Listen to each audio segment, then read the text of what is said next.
جريمة في المرآة لأغاثا كريستي.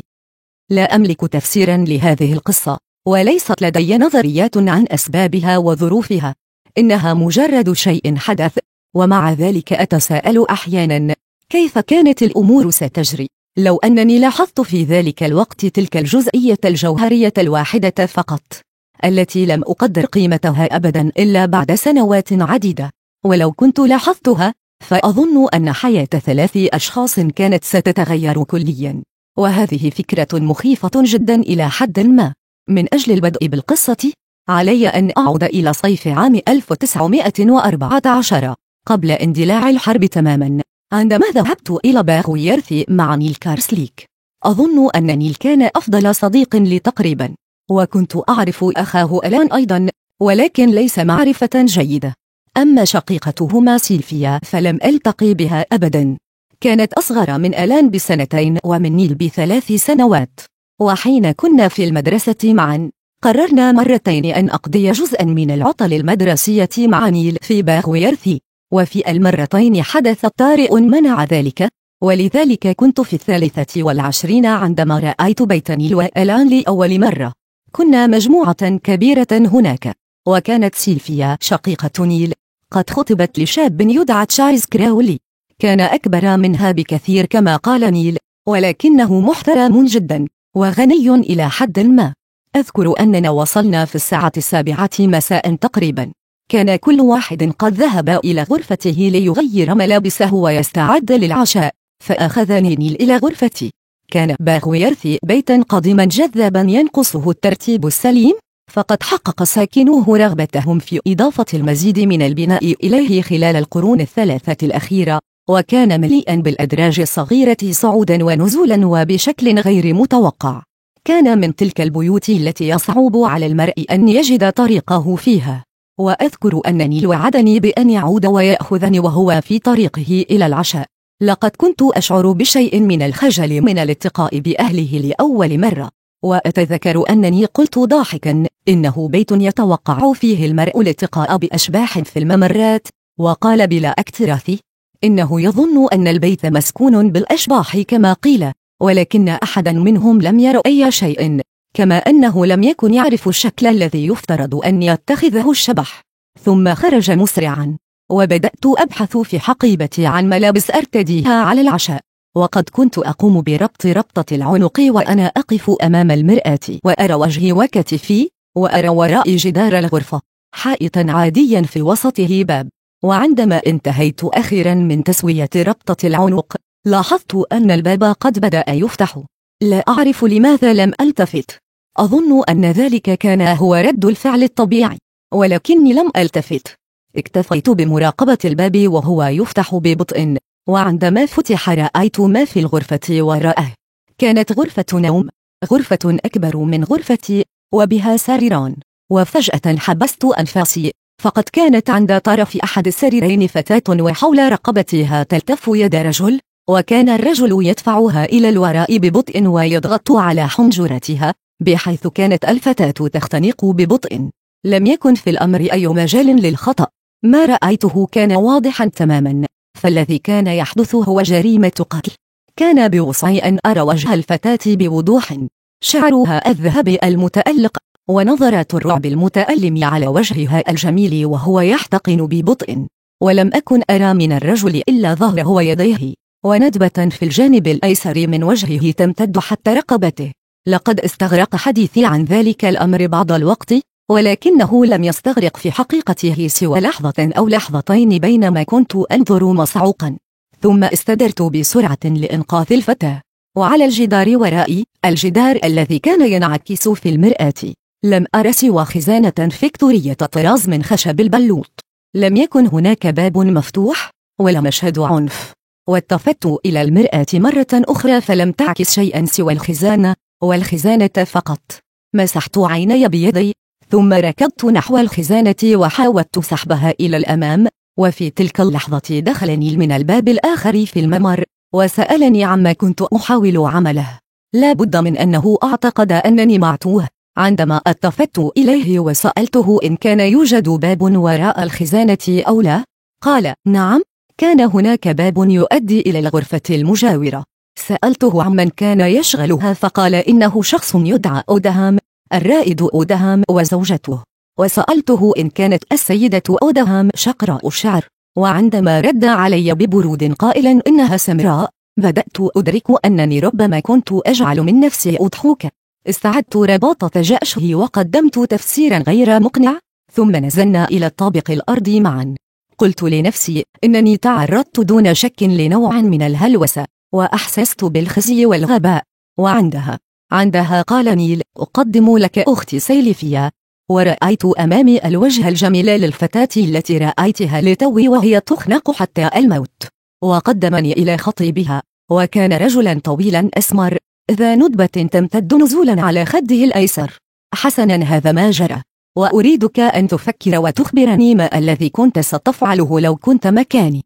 ها هي ذي الفتاة بعينها، وها هو ذا الرجل الذي رأيته يخنقها، وكان سيتزوجان خلال شهر من الزمان. هل كنت أم لم أكن صاحب نظرة تنبؤية للمستقبل؟ هل من شأن سيلفيا أن تأتي مع زوجها لقضاء فترة هنا في المستقبل، وتعطى له ما تلك الغرفة، وهي أفضل غرفة احتياطية؟ وهل من شأن ذلك المشهد الذي رأيته أن يحدث في الواقع؟ ما الذي كان علي فعله حيال هذا الأمر؟ أكان باستطاعتي فعل شيء؟ أكان من شأن أحد، سواء أكانني أم الفتاة نفسها، أن يصدقني؟ قلبت النظر في الأمر كله مرة بعد مرة في الأسبوع الذي قضيته هناك. هل أتكلم أو لا أتكلم؟ وعلى الفور تقريبا ظهر تعقيد آخر، فقد وقعت في حب سيلفيا كارسليك منذ اللحظة الأولى التي رأيتها فيها، ولكن ذلك كبل يدي بطريقة ما. ومع ذلك، إن لم أقل أي شيء فسوف تتزوج سيلفيا تشارلز كراويلي، وسوف يقتلها هذا الرجل. وهكذا، ففي اليوم الذي سبق مغادرتي كشفت لها كل شيء.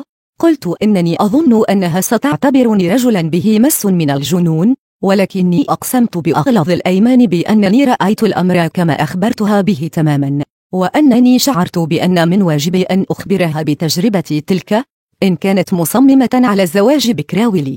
أصغت إلي بهدوء شديد. كان في عينيها شيء لم أفهمه، ولم تكن غاضبة أبدا.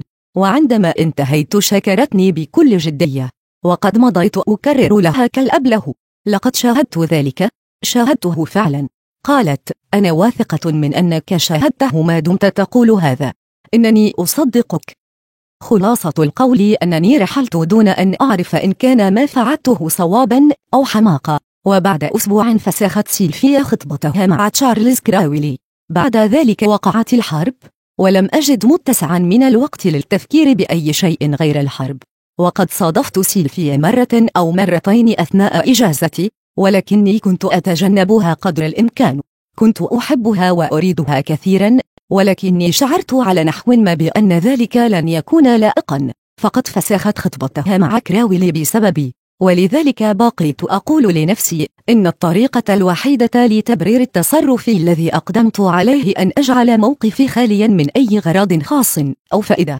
وفي عام 1916 قتل نيل، وطلب مني أن أخبر سيلفيا لحظاته الأخيرة في الحياة، ولم نستطع بعدها أن نبقي على علاقة رسمية هكذا.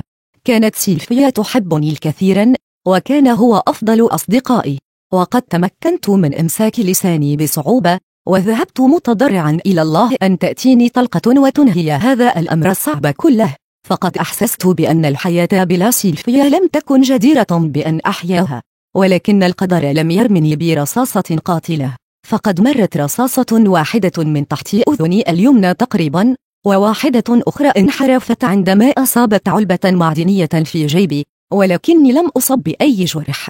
ثم قتل تشارلز كراويلي في معركة في بداية عام 1918، وقد جعل ذلك الوضع مختلفا إلى حد ما. وهكذا عدت إلى الوطن في خريف عام 1918 قبل الهدنة بقليل، وذهبت مباشرة إلى سيلفيا وصرحتها بحبي لها. لم يكن عندي أمل كبير في أنها ستهتم بي مباشرة، وقد صعقت عندما سألتني لما لم أبلغها بذلك من قبل. تلعثمت وقلت شيئا عن كراويلي، فقالت: ولكن لماذا تظنني فسخت الخطبة معه؟ ثم أخبرتني بأنها وقعت في حبي تماما كما وقعت أنا في حبها منذ اللحظة الأولى.